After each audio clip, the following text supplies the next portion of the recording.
शाहबाद तहसील में कांग्रेस के राष्ट्रीय प्रवक्ता रणदीप सिंह सुरजेवाला और पूर्व विधायक अनिल धनतोड़ी सहित कार्यकर्ताओं ने किया धरना प्रदर्शन।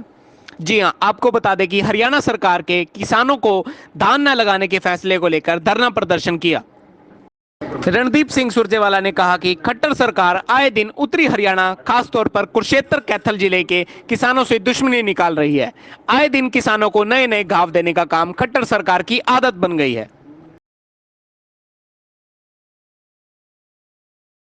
विधायक ने तो भारतीय किसान यूनियन के धरने में कह दिया कि धान लगाइए, हम आपके साथ खड़े हैं, तो उस पर आप क्या कहेंगे?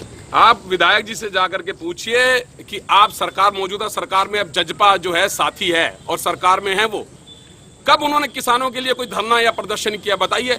आज वो सरकार में इस्तीफा दे। मैं मांग करता हूं कि यहाँ के जो विधायक हैं, विधायक जी, या तो आप, अगर आप ये कहते हैं कि मैं उनके साथ धान लगवाइए, तो आप इस्तीफा दीजिए सरकार से अपना इस्तीफा वापस लीजिए। फिर हम जानते हैं कि रामकरण काला जी सरकार के साथ नहीं है। कहने से क्या होता है? करके दिखाइए। हम करने में भी विश्वास रखते हैं। आज हमने करके दिखाया है। और जिस तरह से अब 50% से अधिक धान पर पाबंदी लगाई गई है, तो ऐसे में कांग्रेस का क्या रणनीति रहेगी कि किसानों की हकों की लड़ाई लड़ सके कांग्रेस?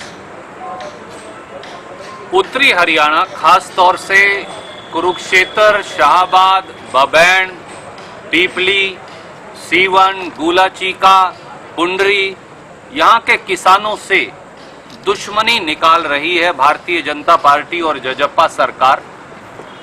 खट्टर साहब को पता नहीं क्यों उत्तरी हरियाणा के किसान के पेट पर लात मारने की पड़ी है। अंग्रेज की सल्तनत ने भी कभी ये नहीं कहा किसान को कि वो अपने खेत में क्या उगाए, क्या लगाए। जमीन मेरी, बाप दादा की जमीन, मलकियत मेरी। खट्टर साहब कैसे बताएंगे कि उस जमीन में मैं धान की खेती करूं या ना करूं? किसान के साथ इससे बड़ी जुल्म और जाति हो ही नहीं सकती। और शाहबाद के तो हमारे साथी जानते हैं कि दादूपुर नलवी रिचार्ज कैनाल, जिस पर 450 करोड़ रुपया खर्च हुआ और जिसे कांग्रेस पार्टी की सरकार ने 2000 एकड़ जमीन एक्वायर करके बनाया था।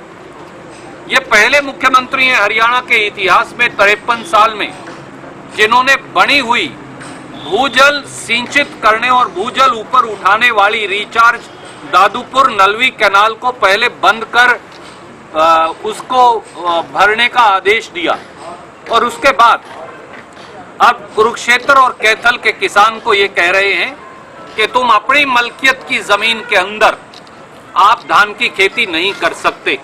अभी कोरोना का समय है, इसलिए 4-4 साथियों के साथ धरने पर बैठ रहे हैं। 10 के 10 ब्लॉक हरियाणा के जहां प्रतिबंध लगाया गया है, वहां हम एक सांकेतिक 1-1 घंटे का धरना अभी रखेंगे।